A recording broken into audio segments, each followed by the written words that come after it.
Alright, so hello everyone. Manuel, Priscilla, and our model today, Bree. Hi! Model slash photographer, actually. Today's video, I'm going to be shooting the Mamiya RB67 Pro-S. I'm not really doing so much of a review or first impressions as I am just documenting today's photo meet. Yes! Which is the portrait game slash game of tones. A photo meet out here in Elisa Park, somewhere in LA. B-roll while I just walk around and comment on my experiences with the RB67. So that's what we're gonna do today.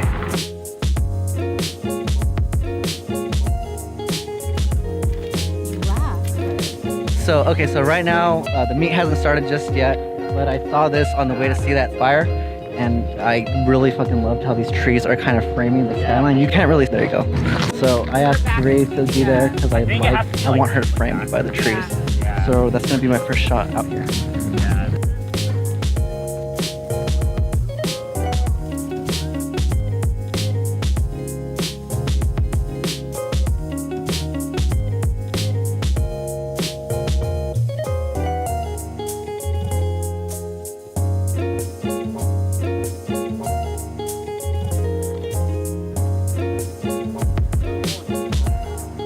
I was gonna buy just one roll of this, but I ended up buying a whole brick.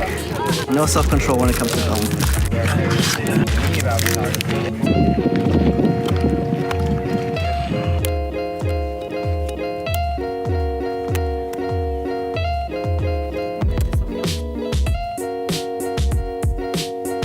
Found a model that's a Bree style, so I asked her, I told her about him, and she's gonna go hit him up for a photo.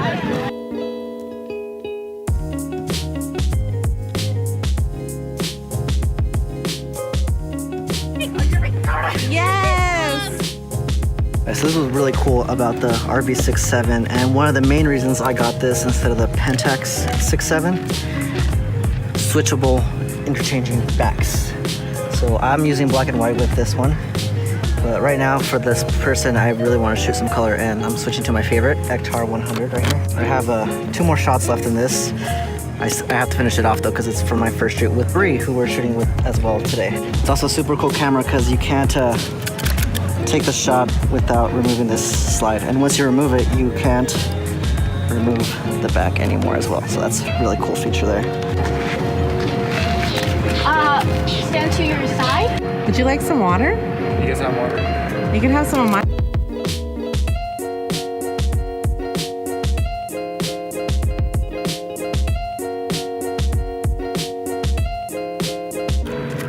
I'm sorry I didn't catch your name. Manny. Manny? Oh, okay, that's gonna be easy. Manny too. You're Manny? You're Manny? Yeah, that's dope!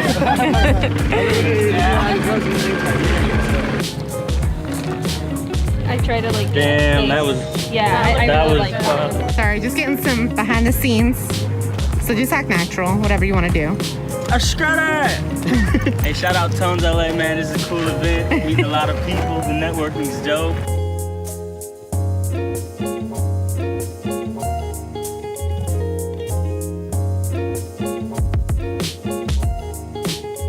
Oh, and Kevin, you want to make some faces at the camera real quick, just for B-roll?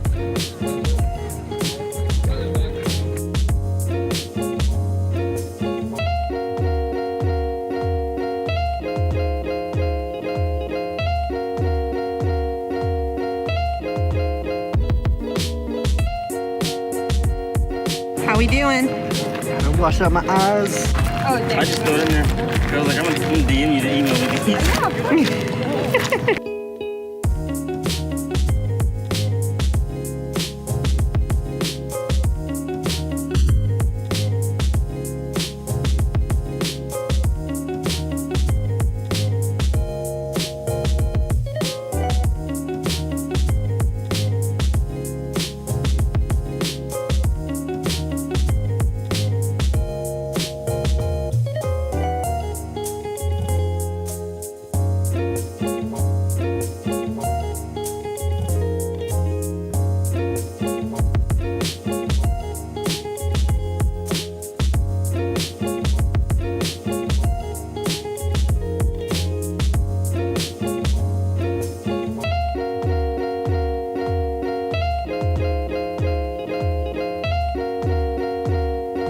that's the end of the video right now. As I said before, I don't like pushing my film, so yeah, that's gonna be it for the shoots. I'm gonna save the final thoughts for when I get the film developed, but... Alright, so before we get into my thoughts, let me explain why I'm that douchebag wearing sunglasses indoors. Okay?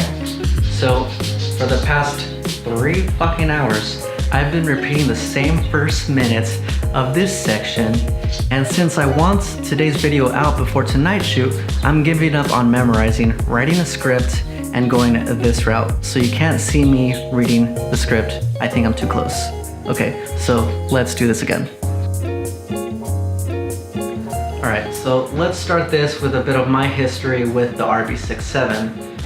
When I got this camera a little under a year ago in like new good condition from KEH, any plans I had to make this a regular shooter were quickly ruined when I got my first few rolls back from the lab. All my shots, from portraits at my sister's weddings to those intended for a now cancelled first impressions video, were all ridiculously back focused. But before anyone starts flooding the comment section asking if I used a built-in loop or some other variation of user error, I actually found this is not an uncommon issue with this camera that boils down to either a misaligned mirror, misaligned pressing plate, or in my case, misaligned focusing glass. Oh, the joys of modular systems, right? I ended up purchasing a replacement glass from eBay since the one supplied from KEH appeared to be the problem. Not to bash KEH, because I still would recommend them, I just personally fucked up by not checking my equipment as soon as I got it. Still, I had been a bit squeamish to use the system again until this very shoot due to that fiasco. I just wanted to put that out there in case anyone comes across the same issues, since it was hell trying to find answers beyond you fucked up. As for the actual handling of this camera, despite some talk here on YouTube about how difficult this is to use outside of a studio without a tripod,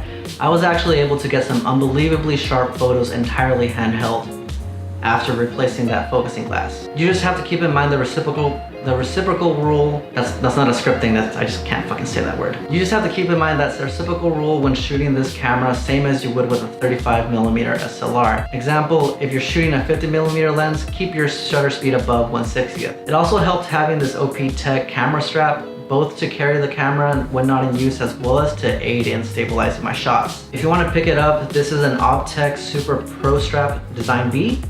Important to note that Design B. It already comes with the clips you can use to attach to the camera in case you're missing those or want to use them to, you know, put in your own strap. I honestly don't get why people shoot without camera straps, especially this. Are you done?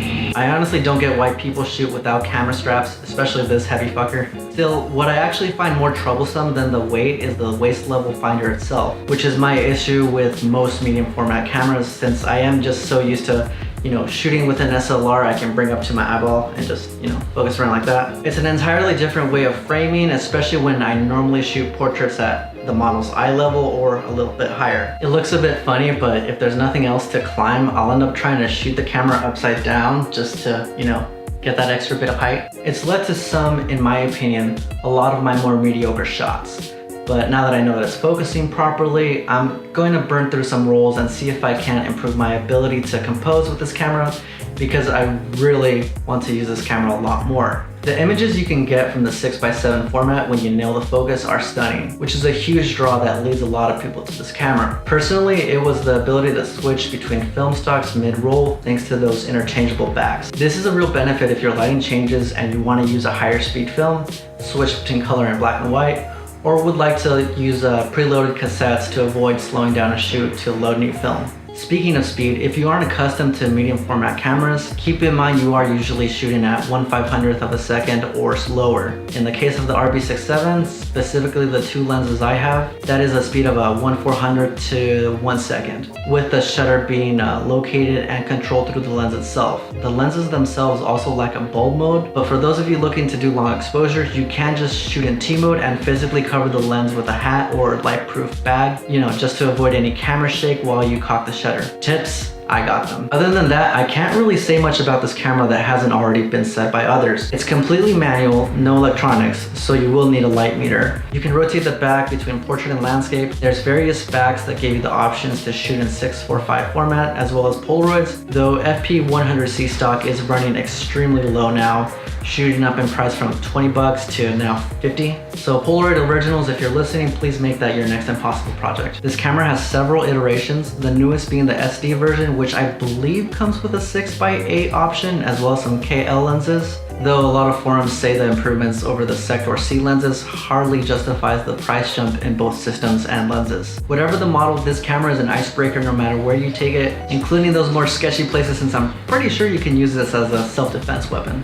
Anyways, that's my brief experience with the RB67. Please thumb up this video if you enjoyed it. Feel free to comment if you have any experience yourself with this camera, or general feedback on the video itself. I wanted to avoid doing a talking head video like this, but I didn't get enough footage on location and I didn't want to abandon another video attempt just because things didn't go the way I wanted them to. Done is better than perfect sometimes, right? No? I don't know. Anyways, until next time, keep chasing that light.